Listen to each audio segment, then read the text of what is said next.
在小七孔10几公里的狭长幽谷里，有很多的瀑布。除了昨天看到的卧龙潭瀑布，还有翠谷瀑布、68级跌水瀑布、拉雅瀑布。因为五一假期，小七孔景区免费，一天进来了2万游客。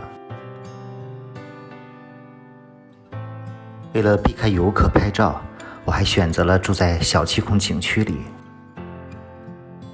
因此也可以独享这个小七孔古桥。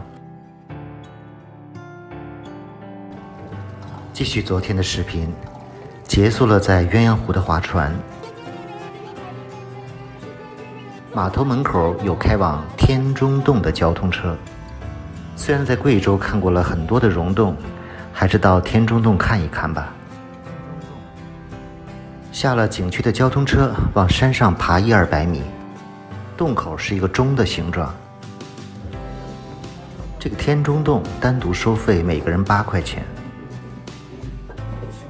从洞口一直往下，来到了洞中。这个天中洞的长度大概将近800米，洞里面流光溢彩，五彩缤纷。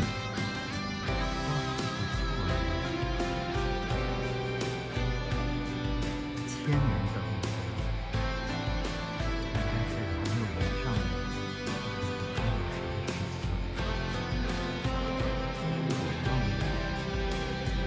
里面的钟乳石形态逼真，还是有很大的可观性。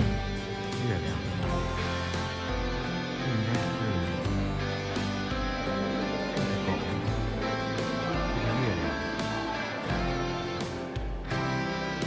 这个洞里的大厅还是非常高的。哇，好高啊！这有多少米高啊？高吗？啊。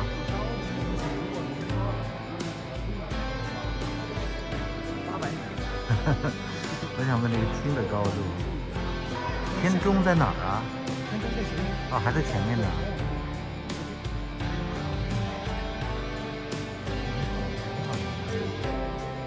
如果没有去过太多溶洞，这个洞还是非常漂亮的。不错耶。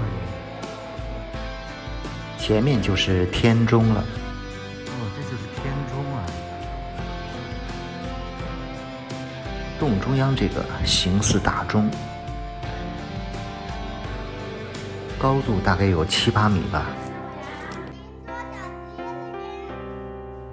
天中洞里道路还是非常平坦的，里面有鳄鱼厅、金鸡厅、百兽厅、犀牛厅等等。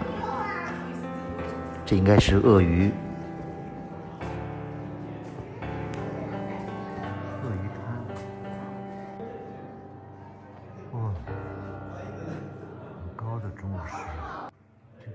金鸡报晓，还挺像的。是报春厅，这啥意思呢？是开花了吗？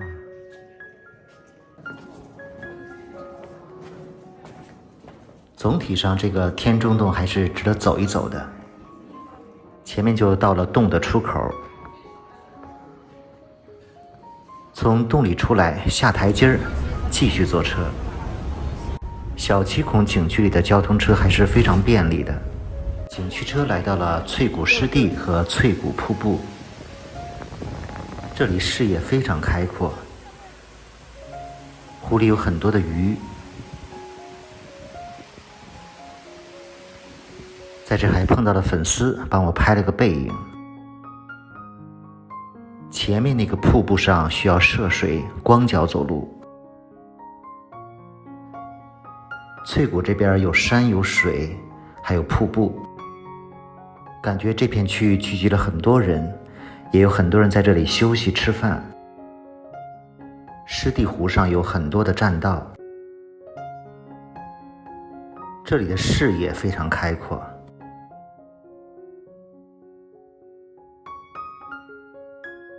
坐在湖边休息休息，补充能量，非常舒服。再往前走就可以看到翠谷瀑布了。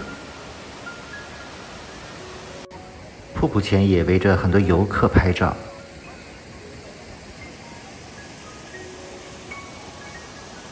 这里四面都是群山，苍翠欲滴，所以叫翠谷。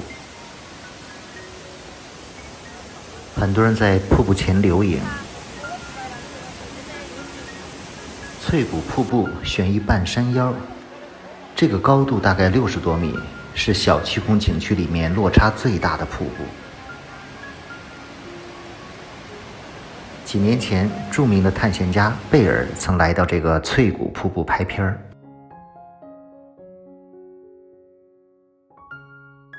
相比于九寨沟，小七孔这边很多地方都可以玩水的，尤其受到小孩子的喜欢。在翠谷景区停留了一会儿，现在前往下一站——水上森林，1公里。现在来到了水上森林站，这里因为树在石中长，水在石上流而得名，全长1200米。这里所有的树都扎根在河床的岩石缝中，虽然被激流长期淹没，但仍然长得郁郁葱葱。这种奇妙的水上生态系统，在全球的喀斯特地貌中也是绝无仅有的。就这样穿行其中，妙趣无穷。这里面是冬暖夏凉的，很舒服。如果胆子大，可以下去玩玩水。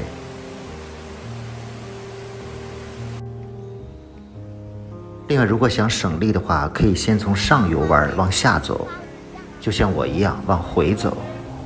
这段竹林还挺漂亮。从水上森林出来，继续坐车前往下一站。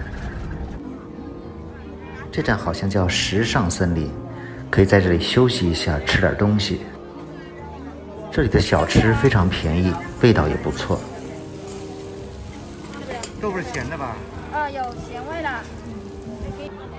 坐这里稍事休息。煎饺10块，豆腐10块。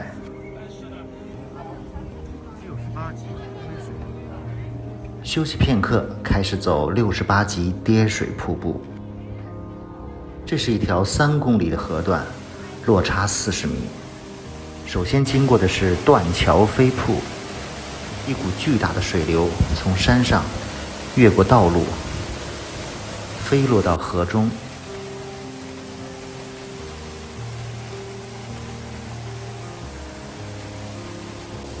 瀑布下是行走的人流。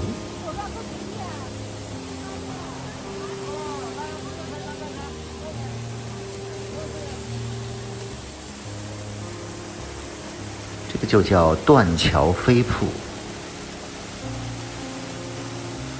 再回头看一眼，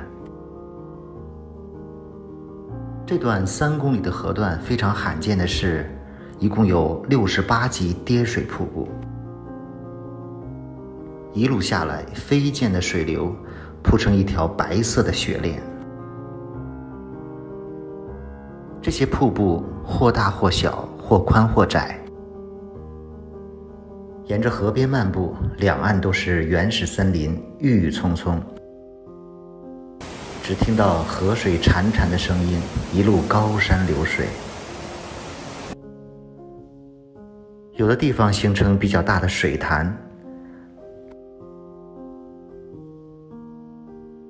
潭水颜色非常漂亮。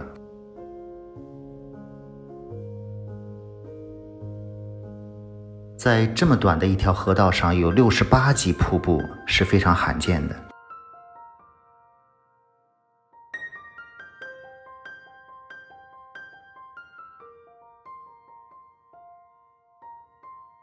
这里到了水流相对平缓的地带，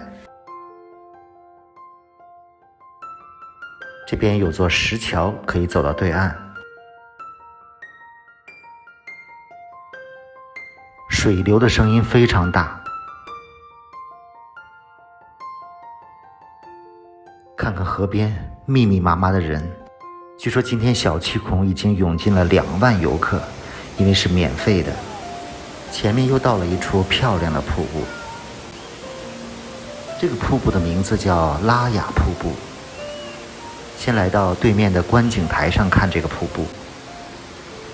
拉雅瀑布高30米，与壮观的黄果树相比，拉雅瀑布另有一番风韵。它很像一个玲珑剔透的小仙女，着一袭白裙，从山崖上飘飘而下，在绿头山野的背景里显得格外耀眼。但现在游客也是越来越多，很难拍出非常清静的照片了。不过现在在疫情的这种情况下，有这么多人来旅游，也算是另一种风景了。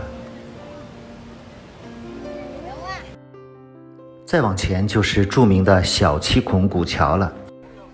小七孔古桥是小七孔里最著名的景点，所以古桥的四周也聚满了游客，都在这里拍照。看看桥上桥下有这么多的游客，这种情况下是很难拍出有意境的照片。这里就是小七孔拍照的最佳点位。看看这排队等车的人流。其实已经考虑到今天的小七孔游人很多，所以我打算住在景区里，避开人流。在小七孔古桥的边上就有一个景区的酒店，养心谷酒店。这个酒店离小七孔的古桥只有100-200米。酒店的环境非常的好。看看我住的房间，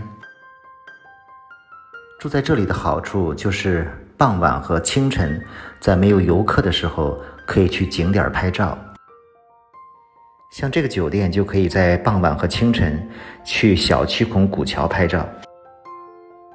看这里环境多好，所以叫养心谷，空气太好了。这个酒店在网上400-500就可以订到，还包含了早餐和中午的便当。吃过晚饭出来转一转，看看还有没有游客。很多人会把小七孔古桥这一站作为最后一站，所以在这里清场是比较晚的。现在已经晚上7点了，还有游客。好像大家都在卡着时间坐最后的末班车。我干脆往前走走，去拉雅瀑布看看。从古桥到拉雅瀑布这一段也非常的美。这里的小瀑布非常的上镜。果然，前面的拉雅瀑布几乎没有游客了，可以在这里放心的自拍一下了。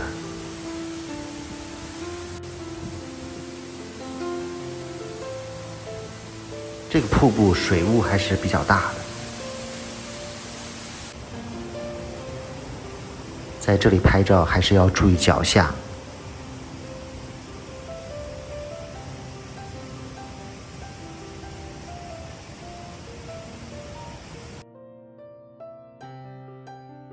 现在天色暗了下来，返回小七孔古桥已经没有游客了。可以踏实的自拍一段视频了。虽然光线有些暗，但是还挺有意境的，是吧？